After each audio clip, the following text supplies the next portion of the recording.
yakanakisisa mumupfekedze. Chikurumidzai kuuya nehanzu yakanakisisa mumupfekedze.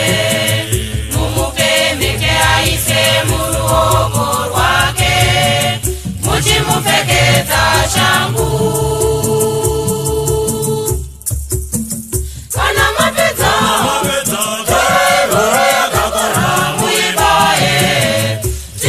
tichifara, nokuti mwana wangu akangafo asi ava mupenyu, akanga arasika asi awanikwazve, ndosaka tichifara. Mukoma wake akabvunza kune mumwe muranda kuti mheremhere kwaitikeiko. Munun'una wenyu anonga, baba venyu vamubayira mhuru yakakora, nokuti adzoka ari mupenyu. Mwana mukuru uya akatsamwa kwazvo, akaramba kupinda mumba. Baba vake vakabuda vakamunyengetedza, asi akapindura baba vake achiti, onaika baba, ndakakushandirai makore ose aya samubatwa, uye ndichikuteerai, asi hamuna kumbondipa kunyange kambudzana zvako, kuti ndidye ndichifara neshamwari dzangu.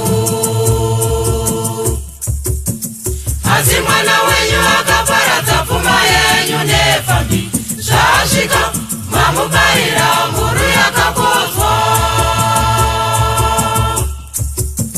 Asi mwana wenyu akaparadza pfuma yenyu nepfambi, zvasvika mamubayira mhuru yakakodzwa.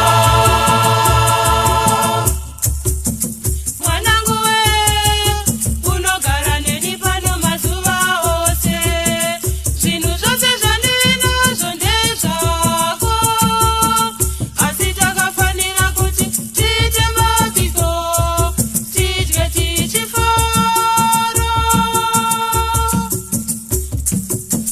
Nokuti munun'una wako akanga afa, asi adzoka ari mupenyu, akanga arasika asi awanikwazve, ndosaka tichifara.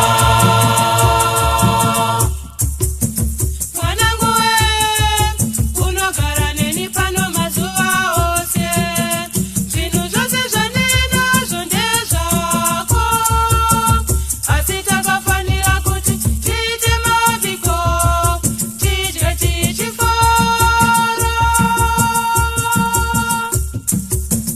Nokuti munun'una